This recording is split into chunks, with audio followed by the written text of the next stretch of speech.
Senhor, como se têm multiplicado os meus adversários. São muitos os que se levantam contra mim. Muitos dizem da minha alma: não há salvação para ele em Deus. Porém tu, Senhor, és um escudo para mim, a minha glória e o que exalta a minha cabeça. Com a minha voz clamei ao Senhor, e ouviu-me desde o seu santo monte.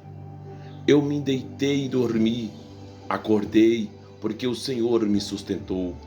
Não temerei 10 milhares de pessoas que se puseste contra mim ao meu redor.